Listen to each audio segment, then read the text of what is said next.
Assalamualaikum warahmatullahi wabarakatuh. Perkenalkan, kami dari kelompok 2 ingin mempresentasikan mata kuliah Manajemen Pemasaran. Saya perwakilan dari kelompok 2, nama saya Disri Balataki, dan anggota saya ada Alifia Khorinisa dan Diah Anggraini. Di sini saya memilih komoditas kopi. Kopi merupakan komoditas pertanian di Indonesia yang mampu mencapai mancanegara.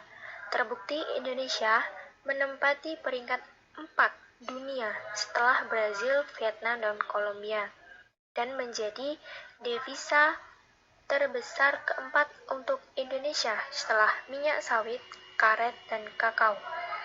Saat ini, perkebunan kopi di Indonesia mencapai 1,24 juta per hektar, 933 hektar Robusta dan 307 Arabica, dan 90% dari total perkebunan dibudidayakan petani kecil yang memiliki luas lahan sekitar 1 hingga 2 hektar.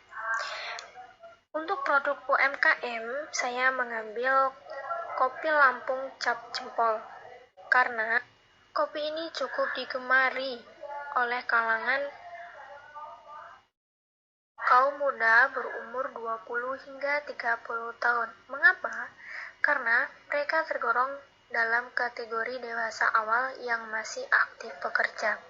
Berdasarkan tingkat pendidikan, sebagian besar konsumen kopi bubuk Cap Jempol berpendidikan S1 dan sebagian besar memiliki pendapatan 2.100.000 hingga 3 juta per bulan. Berdasarkan alasan pembelian, konsumen kopi bubuk Cap Jempol sebagian besar melakukan pembelian berdasarkan keinginan sendiri. Dalam pola pembelian kopi bubuk Cap Jempol, sebagian besar konsumen melakukan pembelian kurang lebih 10.000 dan sebagian besar 45% melakukan pembelian pada waktu sore hari. Oleh sebab itu, saya mengambil kopi Lampung Cap Jempol sebagai produk UMKM. Untuk segmentasi produk Lampung Kopi Cap Jempol dibagi menjadi 3. Yang pertama yaitu secara geografis. Kopi ini sudah merambah ke tingkat provinsi. Di penjuru Lampung sudah menikmati kopi Cap Jempol ini. Lalu secara demografik, untuk kalangan keluarga dan anak muda menjadi penikmat kopi ini terbanyak karena sesuai seleranya. Yang ketiga itu secara psikografik, kopi ini paling nikmat dinikmati sore ketika pulang bekerja dan malam hari di saat sedang istirahat atau sedang menonton TV. Untuk penetapan target pasar ada 2, dari keluarga dan kalangan kaum muda berumur 20 hingga 30 tahun. Untuk target dibuatnya kopi ini adalah keluarga yang banyak menikmati adalah bapak-bapak dan kalangan kaum muda berumur 20 hingga 30 tahun.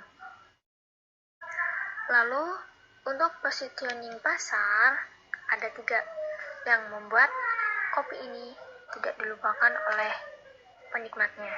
Yang pertama dari aroma khas. Kopi ini memiliki aroma yang bisa membuat penikmat tidak lupa karena terbukti khasiatnya. Aroma yang bisa membuat capek hilang seketika, membuat refresh otak ketika sedang bekerja. Lalu harga. Untuk harga yang merakyat dapat membuat penikmat akan ingat jika ingin minum kopi dengan harga yang murah dengan khasiat yang terbukti, tentu akan mencari kopi Lampung Cap Jempol. Dan yang ketiga yaitu dari tekstur. Kopi ini memiliki tekstur yang ringan, lembut, dan nyaman diminum, mampu membuat penikmat tidak lupa. Oleh sebab itu, banyak penikmat kopi ini dinikmati setelah pulang kerja daripada kopi-kopi lain yang sengaja dinikmati ketika waktu luang atau sedang nongkrong. Kalau kopi ini mampu meningkatkan energi atau semangat untuk beraktivitas kembali. Bismillahirrahmanirrahim, melanjutkan dari produk UMKM, produk yang kedua yakni produk atau brand nasional, di mana pada analisis strategi pemasaran kopi kapal api ini, saya menggunakan produk kopi kapal api. Sebagai pemegang market share kopi kapal api atau kopi bubuk instan terbesar di dunia, menerapkan strategi pemasaran yang terbilang efektif. Strategi pemasaran tersebut mencangkup segmentasi, targeting, dan positioning. Segmentasi konsumen kopi di Indonesia dapat digolongkan ke dalam kelompok-kelompok berdasarkan faktor kombinasi geografis, demografis, psikografis, dan perilaku. Segmentasi geografis-demografis meliputi wilayah, provinsi, kabupaten, kota, jenis kelamin, pendapatan, pekerjaan, usia, agama, pendidikan, dan lain sebagainya. Adapun segmentasi psikografis itu terbagi menjadi dua kelompok besar, yaitu kelompok Higher Researcher, Innovator, Thinker, Expert, Experience, dan kelompok Lower Researcher. Segmentasi perilaku itu terdiri dari association pagi, siang, dan malam. Jadi penggunaan atau sasaran segmentasinya itu, pengelompokan segmentasinya itu tergolong cukup efektif ya. Ada kayak penggolongan di usia muda maupun tua, penikmat kopi pagi atau malam, itu juga termasuk ke segmentasi perilaku. Jadi pengelompokan pada segmentasi kopi kapal api ini sangatlah efektif gitu. Karena kita menggunakan pendekatan multiple signifikan. Next, yang kedua yakni ada targeting. Jadi perusahaan itu untuk memasarkan suatu produk harus mempunyai targeting atau sasaran gitu ya. Jadi pada targeting ini PT Santos Jaya Abadi menentukan pasar sasaran dengan pendekatan multi segmen lagi gitu. Jadi ini hampir sama gitu kayak di segmentasi. Nah, dengan pendekatan tersebut, produsen kapal api itu menetapkan target pasar melalui segi geografis dan demografis, sama dengan kayak penetapan segmentasi konsumen pada pemasaran kopi kapal api tersebut. Adapun segi geografis itu ya meliputi seperti wilayah, kabupaten, kota, laki-laki, perempuan, yang rentang usianya dari 9 tahun maupun 50 tahun, yang berpendapatan menengah maupun ke bawah, pekerjaan dengan tingkat mobilitas rendah hingga tinggi. Semua agama masyarakat yang tidak mengenyam pendidikan pun dan mengenyam pendidikan pun ikut menjadi sasaran atau targeting kita gitu. Next, targeting menurut atau pengelompokan secara psikografis itu dibedakan menjadi kelompok thinkers. Adapun kelompok thinkers itu kelompok yang mementingkan value dari produk. Itu adalah kelompok yang orang-orangnya itu kayak mementingkan berapa sih harga dari produk tersebut. Tergolong murah nggak sih kopi kapal api itu?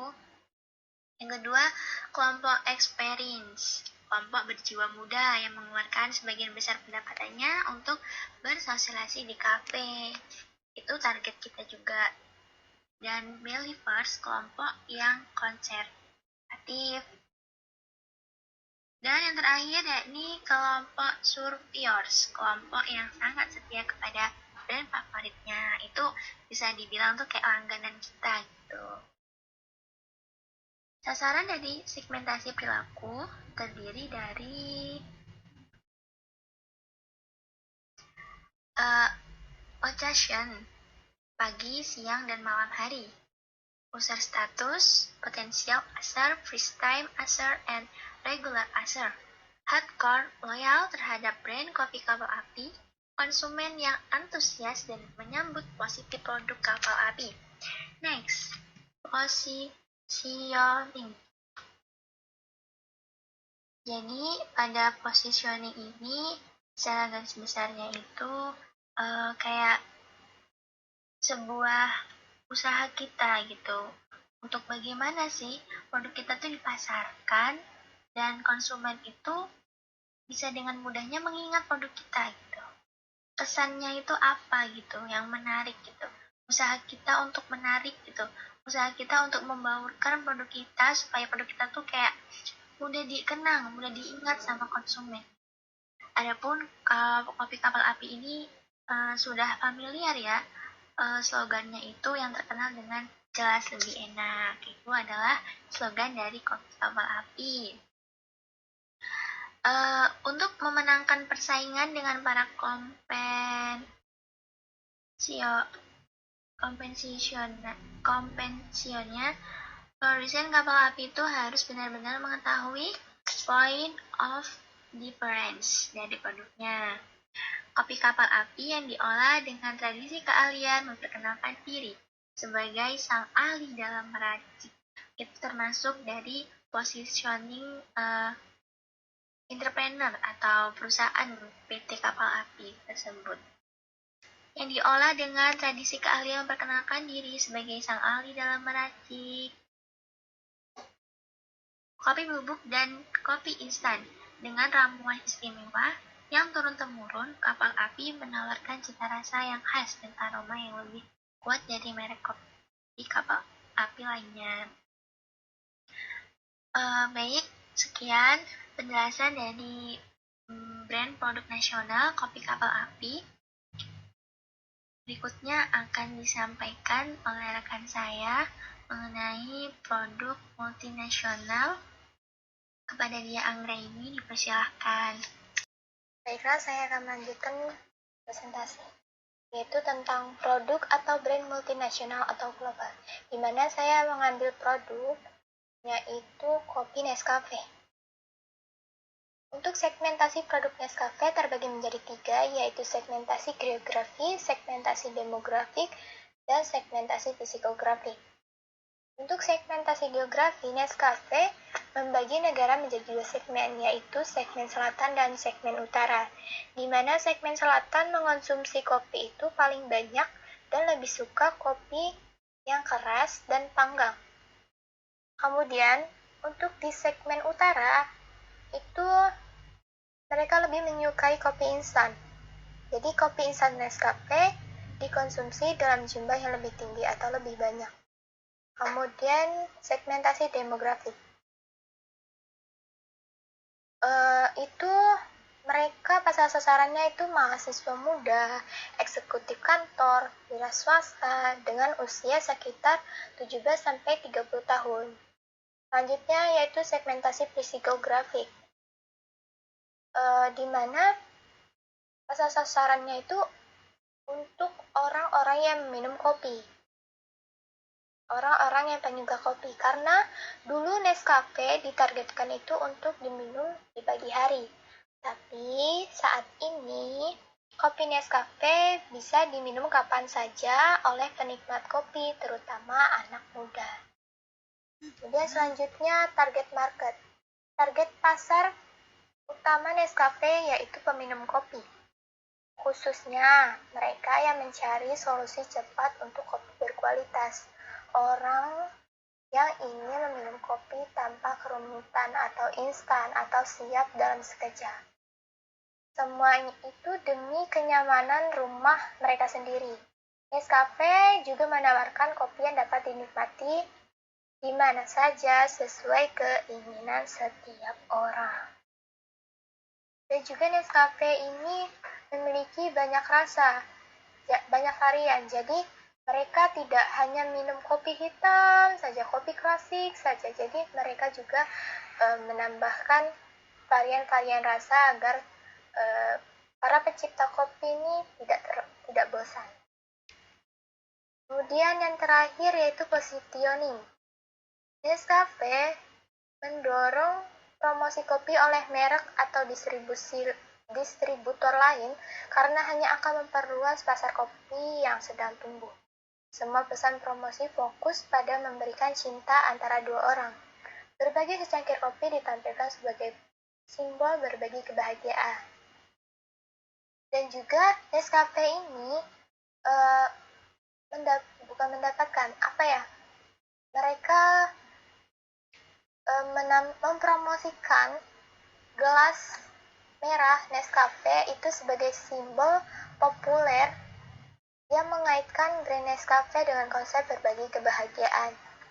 Juga Nescafe klasik diposisikan sebagai 100% pure instant coffee. Kemudian Nescafe cappuccino diposisikan sebagai a true cafe.